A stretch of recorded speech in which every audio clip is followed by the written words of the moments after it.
প্রজেক্টের নেম হচ্ছে environment pollution.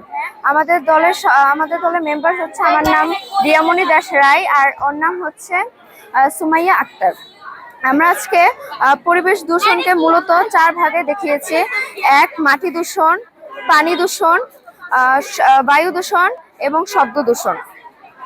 মাটি দূষণ হচ্ছে মাটিতে যেমন বিভিন্ন বর্জ্য পদার্থ মিশে কৃষিতে যে কীটনাশক ব্যবহার করা হয় সেটার কারণে মাটি দূষিত হয়।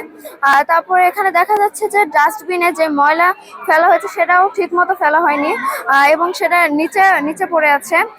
এর কারণে মাটিটা দূষিত হচ্ছে। আমরা যদি ডাস্টবিনে ময়লাটা যদি নিচে না ফেলে উপরে ফেলতাম এর মধ্যে, অথবা নির্দিষ্ট স্থানে ফেলতাম, তাহলে কিন্তু এটা মাটি দূষণ আমরা রোধ করতে পারতাম। তারপর পানিতে বিভিন্ন বর্জ্য পদার্থ, দূষিত পদার্থ, মলমূত্র মলমূত্র এগুলো মেশার কারণে আমাদের পানি দূষিত হয়। পানি দূষণে আমরা যদি এগুলো না করতাম, যেমন মলমূত্র এগুলো যদি আমরা ওয়াশরুমে করতাম এবং গরু গোসল না করালে এই পানিটি দূষণ হতো না। এভাবে করে আমরা পানি দূষণ করতে পারতাম।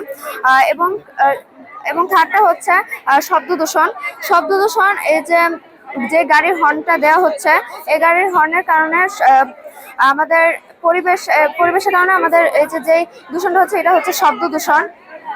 এগুলো এগুলো আমরা রোধ করতে পারি, যেমন বিভিন্ন ব্যস্ত এলাকা অথবা স্কুল কলেজের সামনে এই যে বিভিন্ন পোস্টারের মাধ্যমে এগুলো লেখা থাকতে পারে যে এই এলাকায় গাড়ির হর্ন বাজানো নিষেধ। এভাবে করে আমরা শব্দ দূষণ রোধ করতে পারি। এটা হচ্ছে বায়ু দূষণ। কলকারখানার ধোঁয়া এবং বিভিন্ন বর্জ্য পদার্থ মিশে আমরা এই যে বায়ু দূষিত হচ্ছে, এগুলো রোধ করতে হলে কলকারখানার মধ্যে যে অতিরিক্ত কাজ করা হয় সেগুলো মানে একটু পরিমিত এনে আমরা একটু কাজটা কমিয়ে এর দূষণ রোধ করতে পারি, বায়ু দূষণ।